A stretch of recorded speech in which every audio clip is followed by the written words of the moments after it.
Hello and welcome to The Shift, the podcast that aims to tell the no-holds-barred truth about being a woman post-40, created and hosted by me, writer and broadcaster Sam Baker. My guest today is the writer and climate activist Liz Jensen. Half Danish and half Anglo-Moroccan, Liz started out as a journalist working in radio before becoming a BBC producer. Then she turned her hand to novels. She's written 9 now, perhaps the best known of which is The Ninth Life of Louis Drax, which was turned into a movie starring Jamie Dornan. Now she's written a memoir, one no one would ever want to write. Your Wild and Precious Life is, at its heart, the devastating story of the 9 months after her youngest son, Raphael, died, suddenly at the age of 25. Raph was a zoologist and climate activist, and this is also the story of Liz's own awakening.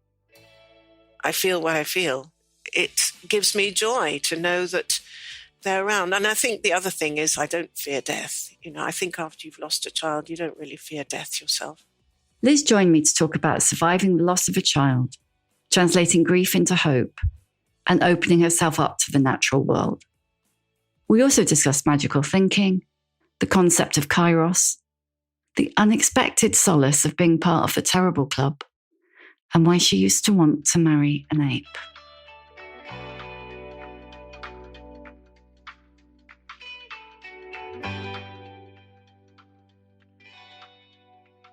Thank you so much for coming on The Shift, Liz. And I'm so thrilled that you're already a fan. I am a big fan. What was your favourite episode? I think, now I've forgotten her name, which is really shameful, but that very old lady who was 102 years old, is 102 years old, or maybe 103 by now. She was 103 just after I recorded. Yeah. Oh, what a stunning interview that was. I bet you enjoyed it as well. Oh, I loved it. And she was so sharp. She was amazing. Incredible. Lucid and wise, but also someone who's retained their childlike curiosity at the same time. I think that's so important. It's one of the things that I find comes through again and again in the interviews, that curiosity seems to be absolutely the crux of keeping it going on, having it going on. Before we talk about Raph, if that's okay, I'd like to talk about you and where you were in your life before 2020. So what did life look like for you at that point? It was pretty good. It was very good, actually. I was happy. I'd been living in Denmark for 8 years by then. Have a lovely husband, second marriage. Couple of stepdaughters, 2 lovely boys who had been properly launched and were off in the world, and things felt good. I was struggling with other things, like my writing life was not going well. I had written like 4 novels that I had abandoned at various stages, and I felt that I was really sort of stuck with my writing. I was full of ideas, but I couldn't see any of them through in a way that I was happy with. So it was quite mixed. And at the beginning of 2020, my husband, Carson, he's also a writer. He and I had gone to the States because he was due to teach in California at university for 3 months. So we were at the beginning of that when it all happened. Tell me a little bit about Raph as a person. Who was he? What mattered to him? I know you've taken a whole book to do that, but do it in 2 minutes. Oh, he was, I want to say is, because he's still so vivid to me. I don't feel like he's really gone. He's so present in my life still. He was a very eccentric baby and young boy. Very sure of himself, knew what he wanted, very curious, very into developing theories about things. He loved to tell you his theories about everything he came across. Very into his bodily functions in every way. You know how young children are. They're very interested in talking about their poos and their farts and everything else. But I mean, he was very, I think he could have been a doctor if he hadn't become a zoologist. He might have been a doctor because he was very interested in the body, and he was very good at gymnastics, and he would hurl himself off bridges when he was a teenager and do parkour and, free running. And he was just very at home in his body, very at home in his body. And he had a very brilliant mind, and he was a wonderful writer. He was artistic. He was an amazing dancer. And he was just a lovely, lovely person, and also very charismatic. Everybody after he died kept saying, but he was so charismatic. He was such a leader. He was a leader, but not a sort of one of those leaders who you're in awe of necessarily. He was very kind. He was very good at bringing out the best in people. And I think that's what people appreciated in him. Given that it's such a devastating book and amazing in so many ways, there are so many times when you're writing about him, especially as a child, when you just can't help but laugh out loud. You were saying that you with your elder son, Matty, you always had to tell him to be nice. And with Raph, you had to tell him to be normal. Be normal, yes.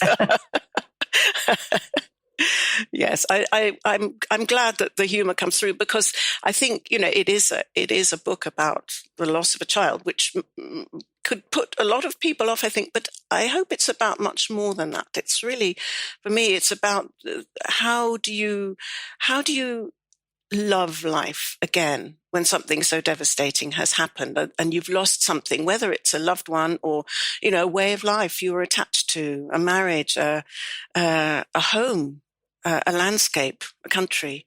We're constantly losing things we love and then finding our way through, aren't we? I think that's one of the things that about grief that comes up a lot when I talk to people who've lost someone, is that you can be grief when you've lost someone, like a child or a partner, is in a way it's the top of the hierarchy, and the kind of, you can lose a relationship, a job, the person you thought you were, because you've lost one of those things, and you still experience grief, but you don't necessarily get the credit. That's a terrible word, but you know what I mean.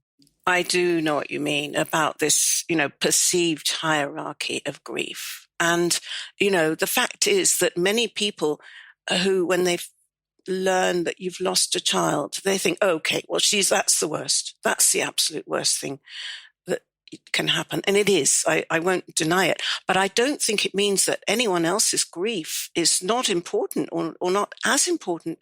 There are many different kinds of grief. And that said, I mean, I'm a volunteer on a grief helpline at home in Denmark, where I live. And sometimes the callers who are calling to talk about their own grief, they know that the people who man the helpline, or woman the helpline mostly, have also lost somebody. That's how we get to do it, because we've been through grief ourselves and we want to help other people. And sometimes they ask me, who did you lose? And I actually very often don't say I lost my son, because I feel that in some horrible way that might make them feel that their grief is less important or less worth talking about. So I've lost many other people, so I mentioned my parents and that sort of thing. Early on in the book, you talk about, and correct me if I pronounce this wrong, Kairos. Is that Kairos, right? yes. Kairos. Kronos and Kairos. Kronos and Kairos. And I think now would be a good time if you could explain what Kairos is, because it explains what we were just talking about. It explains the entire book. And actually, I think so many people will go, that is what it was. That's what my divorce did. That's, what that redundancy did. Yes, well, it comes from ancient Greece. The ancient Greeks had two words for time. They had chronos, which is the time that we think of, because it's the kind that measures, seconds and minutes and hours and days and weeks and months and, centuries. So it's the regular time that we use to schedule things and have in our calendars. The other kind of time is Kairos.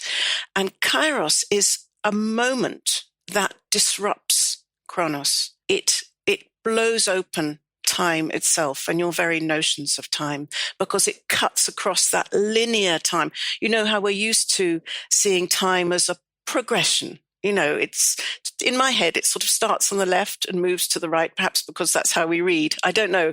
But, we all have a kind of visualization of time, or maybe it goes in a circle like a clock or whatever.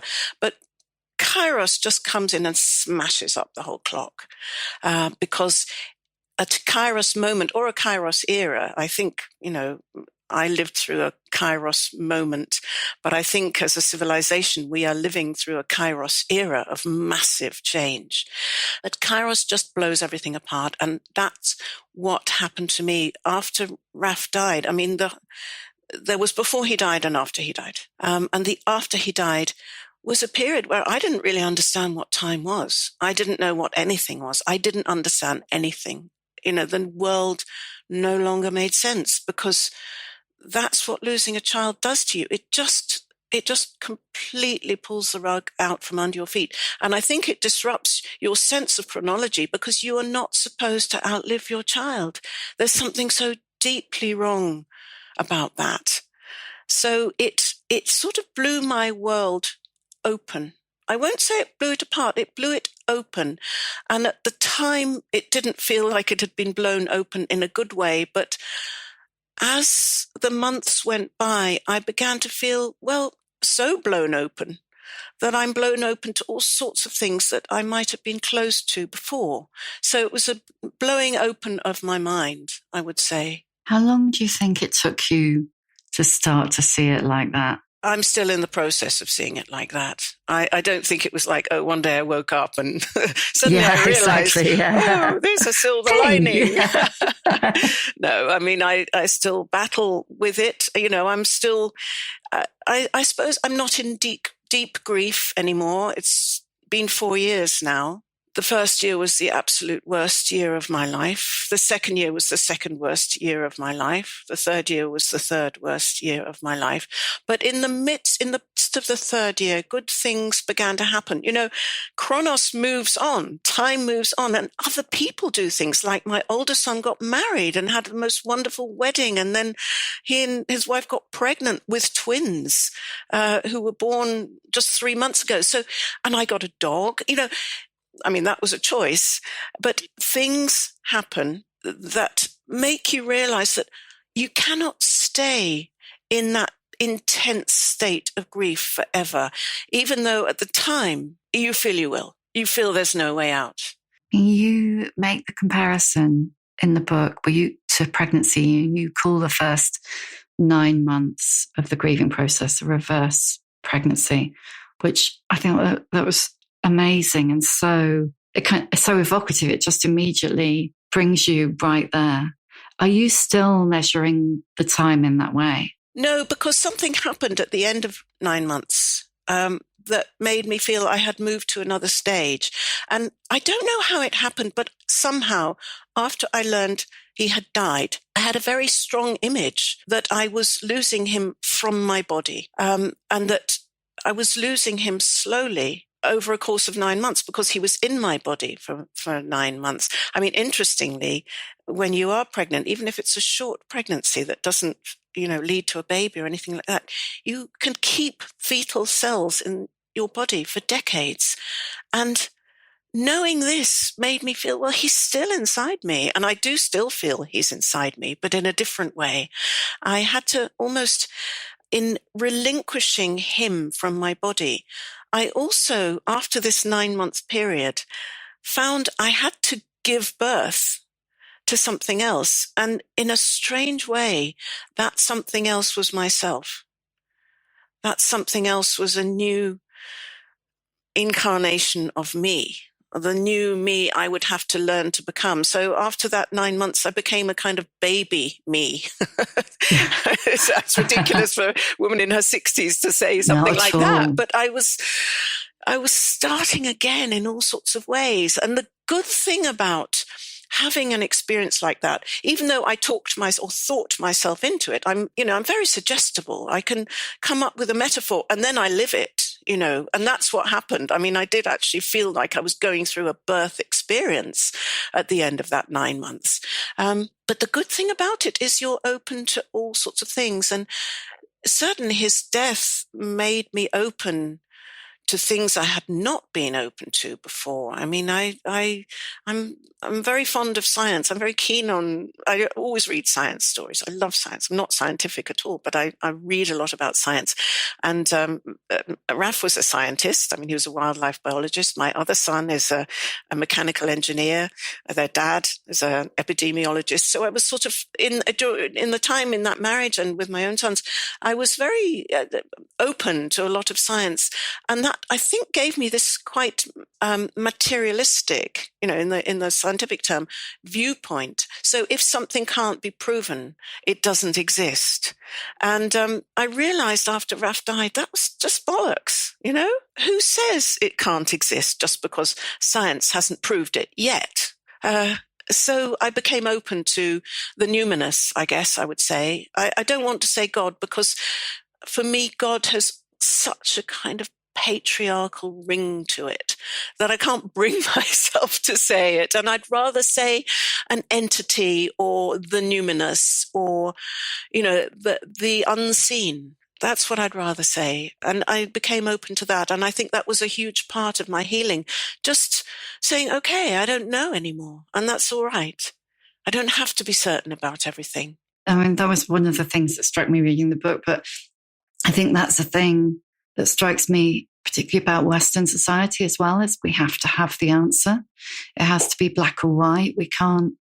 I remember the first time I saw a politician who was a woman on TV answer a journalist question with "I don't know," and I nearly fell off my chair. It was during COVID. And because we just don't. And we don't admit we don't know. It's not okay to not know. The inexplicable has to be, we have to force it into a box that doesn't necessarily fit in. It's very okay to not know. And I think not knowing, curiosity is so important. A new kind of curiosity awoke in me. I mean, I started listening to all sorts of accounts of near-death experiences, which are very gripping. If you've ever heard any of them, they're extraordinary. And I just wanted to explore, well, what is this thing we call consciousness that no one can even seem to agree on? And is there such a thing as a wider collective consciousness that, Jung and many others after him believe in? So I went on this, I won't call it a quest, but it was just a deep dive into everything I had, or many of the things I had just previously set aside as, oh, that's not me. That's not the kind of book I read. That's not the kind of podcasts I listen to. That's I'm in my box and I don't get out of it. I don't do woo-woo. Yeah, and my box was blown open. So that was cool. I was struck by the, when you go to the grief support group and you're like, I don't do organized religion. I don't believe in the afterlife. And here you are in the grief support group and Raph is with you and you can see the wife of the bereaved guy opposite you. That was weird. That was a very weird She was experience. really there. But no, I just had I have a good imagination. I mean, as a novelist, you do. But in that first year in particular, in the first months after Raphael died, I could conjure him anywhere. I could see him anywhere. Sometimes it was like a little hologram, or I could just summon him. I'm not so good at it now, but I could.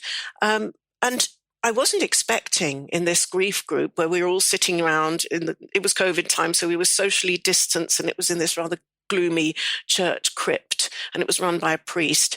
And I was definitely very open to Raph's presence then. I could really feel him with me. And I didn't want to be told by anyone that was something I'd made up because I didn't feel it was. And there was a man in that group who had lost his wife recently. And one of the things we talked about was that in the last session, we would bring along photos of our loved ones and talk about them. But in that particular session, he was talking about her and he was clearly very sad, as we all were. And then I suddenly saw this woman behind him and he had a completely bald head, this man. He was probably in his 40s. And he'd been left alone with two young daughters. And this woman appeared behind him. And I pictured her with a sort of quite a round face and a bob of dark blonde hair, and she kissed the top of his head. And of course, I didn't want to interrupt and say, I just saw your wife kissing the top of your head or anything like that. But I thought, well, I won't say anything, but what I'll do is I'll write down a very detailed description of what I saw. And then when it comes to sharing the photographs, if I see that his photograph corresponds to what I saw, then I will send him my detailed description of what I saw that day. When it came to bring the photographs in, that he brought in 2 photographs, and one didn't look at all like the woman I had seen, but the other one looked exactly like her. So I sent it to him, and he said, yeah, I know she's there. I know she's there. I think everybody in that group felt it. And it's one of those things that people feel a little bit awkward about saying openly. But I think in the course of writing this book, and even beforehand, I thought, well, I'm going to make it my mission. I'm not embarrassed about saying, I think that the people who have died haven't completely disappeared. I think they're around us. And I think they're around us in very exciting and wonderful ways if we're open to them. So no shame there. I think previously, if anyone had told me, that I would start saying, I see dead people or something like that, I would have been so embarrassed. But now I just think, I don't care what people think. I feel what I feel. It gives me joy to know that they're around. And I think the other thing is I don't fear death. I think after you've lost a child, you don't really fear death yourself.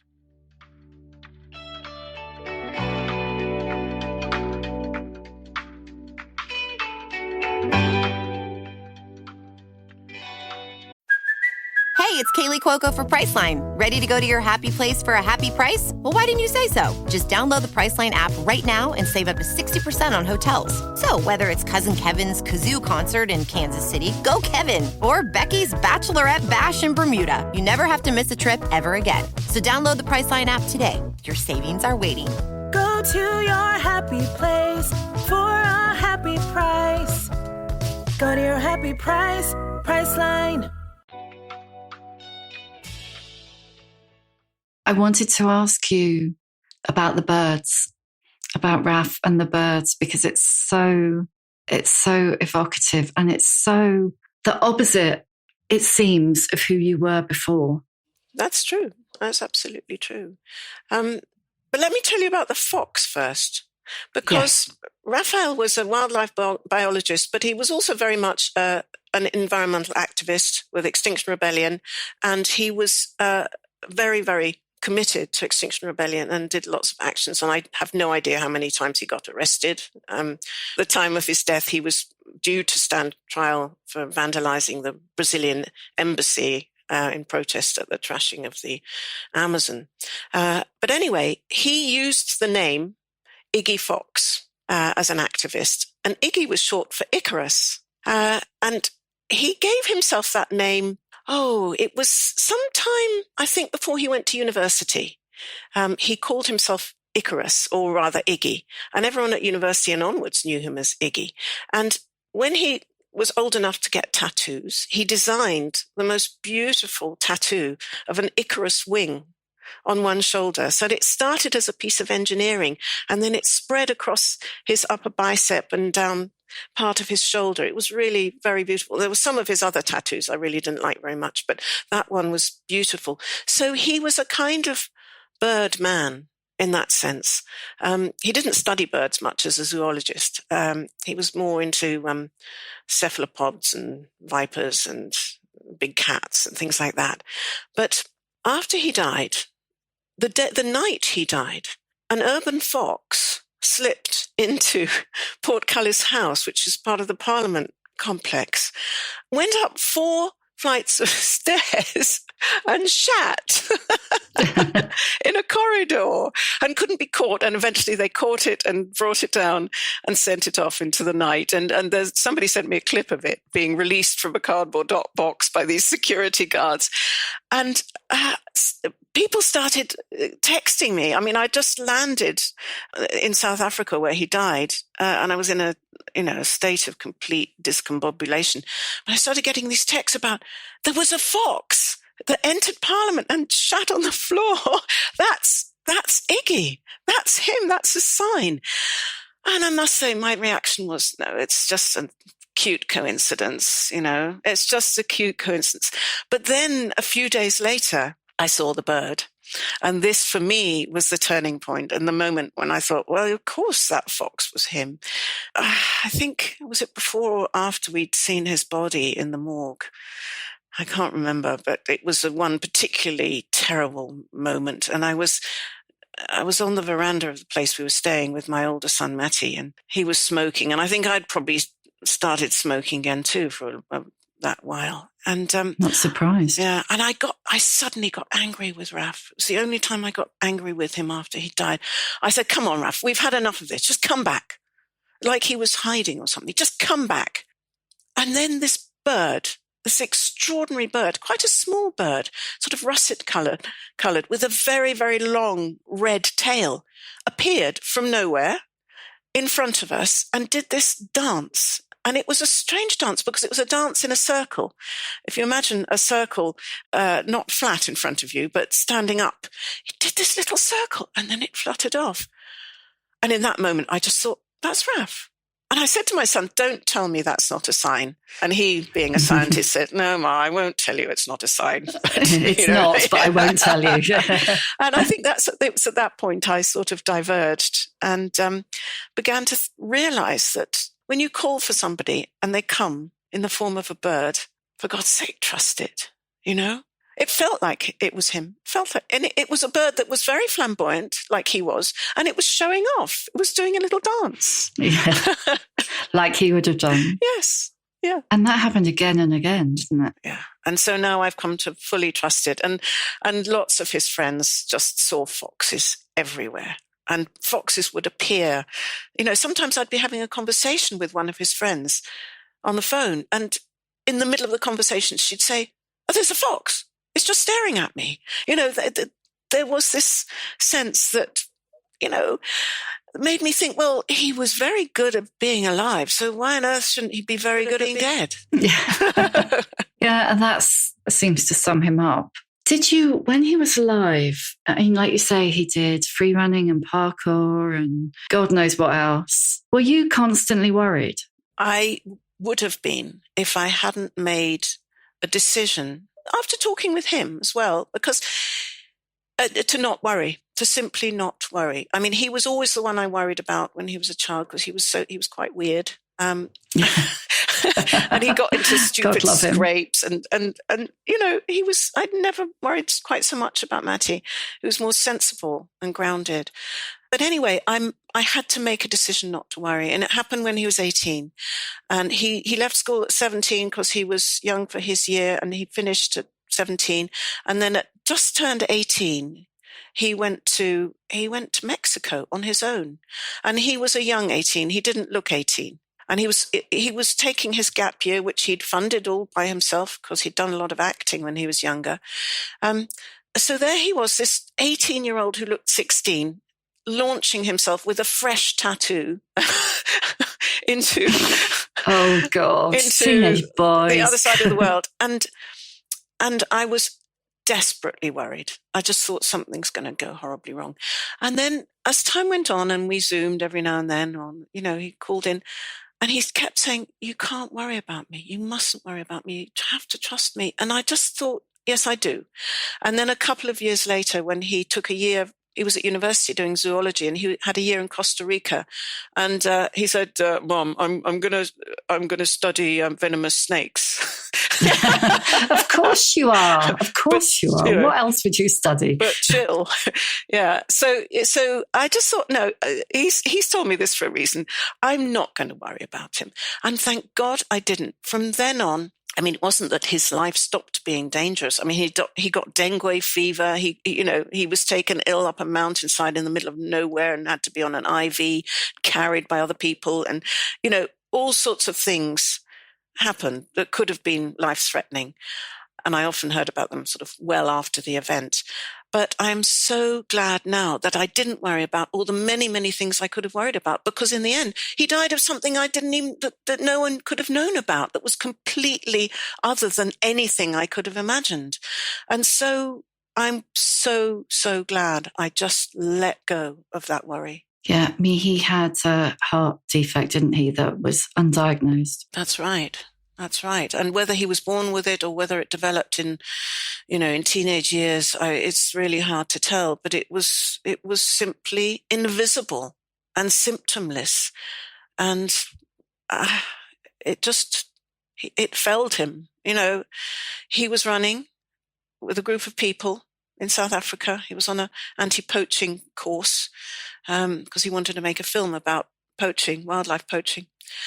And he wanted to keep up with the anti-poaching teams. So he was doing this very intensive sort of SAS-style physical course that was going to be very demanding. But he was in fantastic shape. He was in the best shape he'd ever been. And unfortunately, people who have this heart anomaly often, it's also known as athlete's heart, because it's the kind of thing that causes very, very fit people to just keel over and die. I mean, I don't know if you remember that, the Danish footballer, Christian Eriksen, who fell over on the pitch. I think it was about a year after Raphael died. And I was at a dinner party in Denmark, and the people holding it had a younger son who was watching that match in the other room. And he came rushing and said, Christian Eriksen's fallen over. And there are ambulances and helicopters and what have you. And I thought, oh, I know what it is. I know exactly what it is. It's the same thing. I think we were just lucky that he was surrounded by people who saw it happen, and that first aid came as fast as it could, which was pretty quickly. They couldn't save him, but I'm glad it didn't happen at a time where it would have been not clear how he died, because some of the people who die of this, they drown, and actually they're good swimmers. It just happens when they're in the water.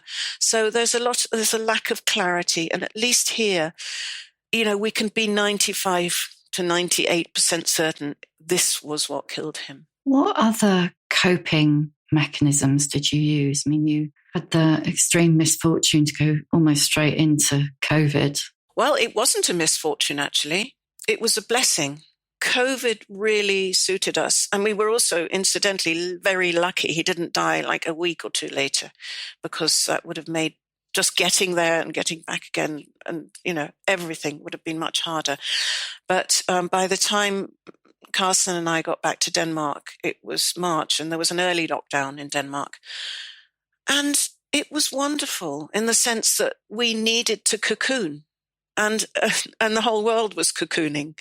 And in this sort of really bizarre, grandiose kind of grandiosity of bereavement, I think of it as, I thought, well, of course the world should stop because my son died, magical thinking or what. But, it made sense to me that the whole world should just go on pause and reassess. And that's certainly what I was doing.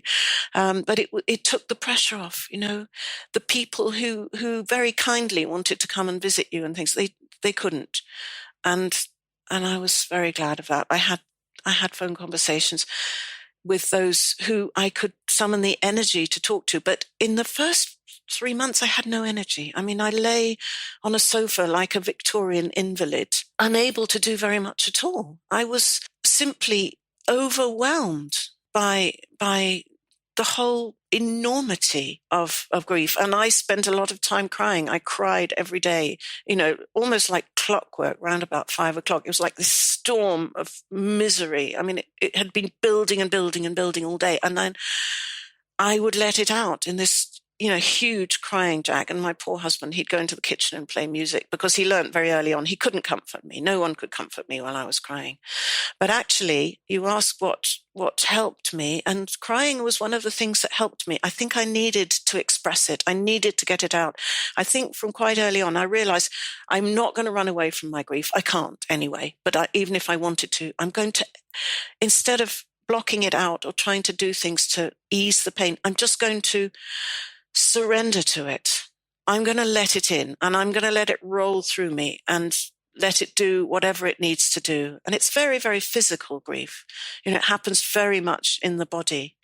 The other thing I felt was this urge to handle soil. I think there are biomes in the soil that are actually antidepressants. And I didn't understand it, but I've always loved using my hands. So I was constantly, and we live on the 4th floor apartment, so we didn't have a garden or anything, but I had lots of pot plants, and I was constantly uprooting them and repotting them in a sort of manic way. And I realized it was because my hands needed to be in the soil, in the dirt. Spring was there and you could go out and appreciated nature in a whole new way, because I saw things through Raphael's eyes. And he was very observant. He had very good eyes. So I would really start properly looking, properly feeling the wind on my face and feeling the water. I started swimming that summer regularly in the harbour. And this was another thing that was hugely helpful in that first year. I swam with a friend who started swimming, and I didn't know her that well. She was actually a neighbour, but we became friends. And, I poured out my heart to her as we went swimming. And she said at one point, I think I'm going to carry on doing this and just see how long I can keep it up. And I just thought, well, I'll do that too. So we just got into the habit of swimming every morning, and it got colder and colder as, autumn set in and then winter set in, and it became a kind of challenge. And then, a lot of people discovered this cold water swimming that year, the year of the pandemic. And for me, it was very, very connected to my grief. Only when it got really cold. It was at the point where it got really cold and it was like big deal to go in the water. And, we properly swam for like 8 minutes or so each time. And, even in ice, in pancake ice, everything else. And it was almost like, if I can do this hugely demanding physical thing, if I can survive this, I can survive the death of my son. And if I can survive the death of my son, I can survive this. So it was almost like a physical and sort of, I guess, spiritual and psychological challenge to myself. And the euphoria when you get out of the water is like, an amazing experience. And also when I was in the water, I didn't think about my grief. I didn't think about it. I was just in the moment. And that was the most incredibly helpful thing. Another amazing thing was meeting other parents who'd lost children, because, yes, the terrible club, except it's not so terrible. There's a lot of laughter in the terrible club, and friendship and fellowship and shared experiences. And I was very grateful to meet other women and men who were further down the line than me and who had endured everything I'd been through. It was further behind them. And I could learn so much from them. It was so wonderful to see that those people had a good life. I didn't think of going to therapists at any point, because my attitude to that was, a lot of people said, are you going to go to therapist? And I said, well, if I can find a therapist who's lost a child, then yes, sure, I'm on it. But I did have a counsellor who was provided for me free of charge for 6 months, once a week, by Cardiac Risk in the Young, which is a wonderful organisation for the families of people who've lost children or family members to this heart defect. And Jenny and I talked once a week for 6 months, and she'd lost her son at the age of 25 as well. And he and my son seemed very similar. And the first thing I asked her was, do you have a good life? And she said, yes, I do. She said, I have a fulfilled life. I have come to understand that there is a difference between good and fulfilled. And you can have both, of course. But I came to realize that, yes, fulfilling, meaning is the thing I'm after. I want to find meaning. And that's, I guess, what I've been in exploring ever since he died. What matters, what really matters. And also, what doesn't matter, because grief is incredibly radicalizing. I mean, you realize right away a lot of stuff that you thought mattered before does not matter, simply doesn't matter. And then new things start to matter. And the basic things like love and friendship, being kind and being compassionate and caring for, this beautiful planet that we live on, those things really matter. Things to do with the ego, basically, like how you look or the impression you make on people and, how your career is going and where you stand in such and such a hierarchy. Oh, the liberation of realizing, why did I ever even think that mattered? So radicalizing. I mean, so where did the writing come in? At what point did you start writing the book? Was that part of the healing process, or? It was very much part of the healing process. I reach for words. That's what I do. I'm a novelist. I think I metabolize my thoughts through words. And so I had learned the news when I was in the States. I got straight on a plane to South Africa. It took 27 hours with a stopover in Dubai. In that time, I lay across 3 seats. I was lucky; it was an empty flight, and I wrote on my phone, and that became what I did. I would lie down, and I would write in the notebook part of my phone, and I wrote a letter to Raph, and that letter to Raph turned into a letter from Raph to the people he'd left behind. And it was honestly like, I don't know which part of that letter or that document or whatever it was. I don't know which bit I wrote and which bit he wrote, or I somehow channeled him or he channeled me. I simply don't know. But I came, by the time I got to Dubai, I had this crazy letter to Raph and from Raph, which I sent out with the, as an attachment with the devastating news. What title do you give the email to tell people your son has died?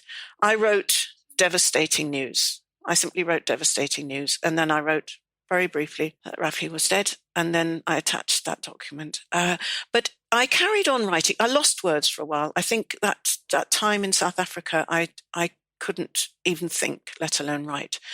But shortly after coming back from it all, I started just putting notes on my phone again. And most of it, never made it into the book because, believe me, it was the most horrendous, it was a torrent of self-pity, a tsunami of self-pity. And I guess self-pity is fair enough, but no one wants to read about it. So I think at some point I wrote a self-therapy.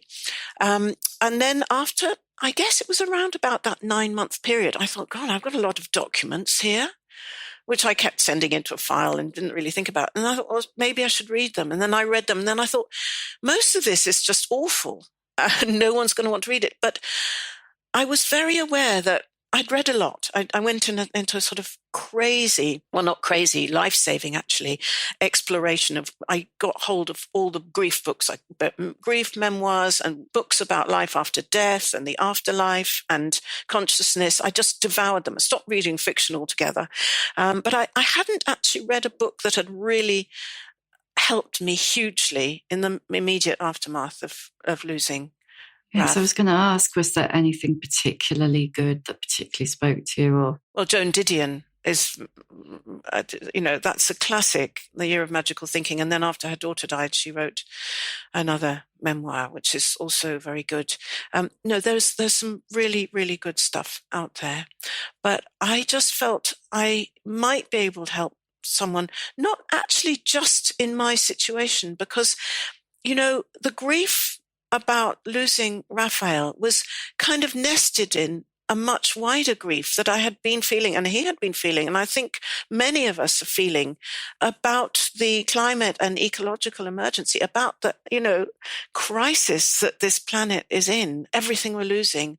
Raph, as a zoologist, he was so acutely aware of all the species we're losing. We're set to lose another 1 million within a few decades, if not before. Things are dying all around us and we are polluting our nest.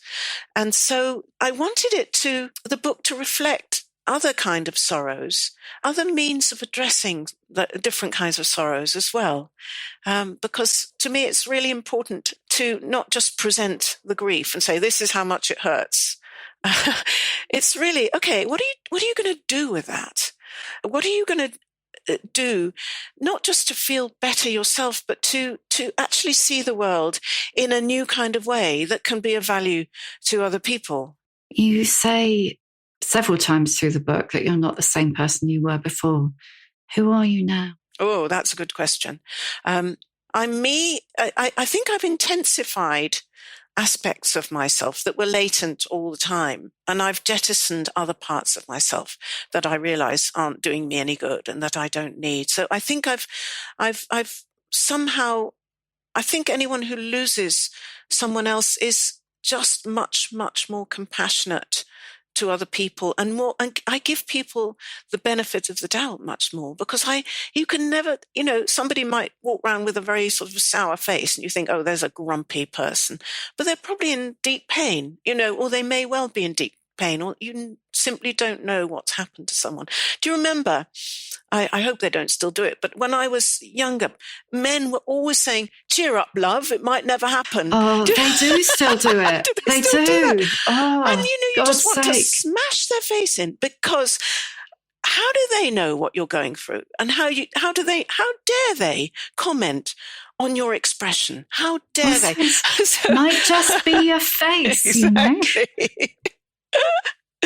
So yes, I'm much more compassionate. I hope I'm kinder. And also, I things like becoming a grandmother have just opened up my world so much more. I've always been quite future looking, or in the sense that I'm concerned about the future. But I think having grandchildren has made me much more committed, even more committed to making sure that the world they grow up in is going to be livable, not just for our species, but as many species as possible for as long as possible. Right, I'm going to ask you the questions I always ask now at the end. What is your emotional age? I think I would say 64, because that's how old I am now, and I'm glad to have come this far. I think there are many people who are much younger than me, who are more mature than me, but I did what I could with what I've got. So I'm glad to be this age, but there is an inner 9-year-old who's having a lot of fun a lot of the time. And I love my inner 9-year-old. I let her out to play a lot, and she has a lot of fun, and she relishes things. And so there are two of me. There's the 64-year-old and the 9-year-old. That sounds very healthy, I think. Give us a book recommendation. Oh, without question, I would say Matrescence by Lucy Jones. It's an absolutely wonderful book. She's an amazing writer. I've got a bit of a girl crush on Lucy Jones as a writer. She wrote a book called Losing Eden, which is all about, how we become disconnected from the natural world and what we can do to reconnect. And I absolutely loved it. And then I think it was just last year, she came out with a wonderful book about, I think the subtitle is on the metamorphosis of pregnancy, childbirth, and motherhood. And it's the book I would give to anyone who is contemplating becoming a mother, anyone who is a mother, or anyone, like me, who's watching motherhood as a grandmother now. It's so well researched. And also she's a scientist. She knows all about, molecular biology and plants and fungus. And she brings in this beautiful natural world aspect to everything and draws wonderful parallels. And it's a very, very inspiring book. Brilliant. What advice would you give younger women? The advice I would give my younger self is get over yourself. I wouldn't presume to tell other women that. But I think I would say what's important isn't not what you want, but it's who you want to be. So you might want to be, such and such in your career. You might want to be earning this. You might want to live in a house like this. You might want to have 2 children. You might want to go on holiday. There are lots of things you want, and you feel that they're stages you must reach, and if you don't, you've somehow failed. But I think that the really important thing to think about, and I certainly didn't, and maybe you can't when you're younger, is who you want to be, what kind of person you want to be, and then what do you do to become that person? That's my advice. It's societal, isn't it? Because you'd ever ask a small child, who do you want to be when you grow up? That's right. You ask them, what do you want to be when you grow up? Poor things are having to think about their career when they're 4 years old. Yes. Yeah, exactly. And then when you meet someone at a party, the first thing you ask them is, what do you do? Well, I make a point of not asking them that, actually, because, I realize it used to be, in my mother's generation, it was, what does your husband do? Oh. True, though. Very true. No one would ask that now, though. Who is your old bird role model? Well, this takes me back to my 9-year-old, because at the age of 9, I was completely in love with Jane Goodall. In fact, probably before the age of 9, because I grew up in the 60s. I was born in 1959, so I grew up in the 60s, and I'm pretty sure I was under 10. She had this wonderful television series about her and her husband and her child living with chimpanzees and studying chimpanzees. And I just wanted to be her. Absolutely wanted to be her. She was totally my role model. And then it sort of morphed a little bit. I don't know, in my sort of childlike head, and I didn't really know anything about how things worked. I wanted to actually marry a chimpanzee. And I told my friends at school, I'm going to marry, or some kind of ape. I was the girl at school who wanted to marry an ape. But and then she has had the most extraordinary career and done wonderful things. She's now, I think, 89, and she is still my role model. She is still amazing. She speaks out about, the state of the planet and about how we all have a duty of care towards this wonderful world we live in. And I admire her so much. You're very loyal to your role models. Well, she disappeared from my life for many decades. It was like, she's just popped but it's back. like the 9-year-old and the 64-year-old in me meet again, and their hero or their heroine is Jane Goodall. What's your superpower? That's a difficult one. I mean, I think the thing I have lived by is my imagination. And so I'm very grateful to my imagination. But if you're talking about sort of practical things, I'm good with my hands. I'm very good with my hands. And I'm very good at untangling knots. So I actually... That's useful. I know. And when somebody's got a cable or something, it's all right. I sort of jump on it because I actually really enjoy this sort of disentangling, things like that. Oh, well, you can come to mine next time it's time to put up the Christmas tree. Okay, I'll come and untangle your knots. But I wouldn't call it a superpower. I think my superpower is probably not really caring about the things that don't matter anymore. Which kind of preempts my last question. So how many fucks do you give? Well, I give a lot of fucks about the things that matter, as I mentioned, love and compassion and kindness and the health of this planet, this ecosystem. And I don't really care about the ego stuff. I mean, and I care less and less about, what I look like and how I sound and what people might think. Such a waste of time. I regret all the time I wasted and all that when I was younger. Thank you for listening. If you enjoy The Shift and would like to show your appreciation, why not buy me a coffee? Go to www.buymeacoffee.com/The Shift with Sam Baker. You can hear a new episode of The Shift every Tuesday, wherever you get your podcasts. And if you like what you hear, please do rate, review, follow, tell your friends, because it really does help other people find us. And if you'd like to know more about my own experience of shifting, my book, The Shift, How I Lost and Found Myself After 40, and you can too, is out now in paperback.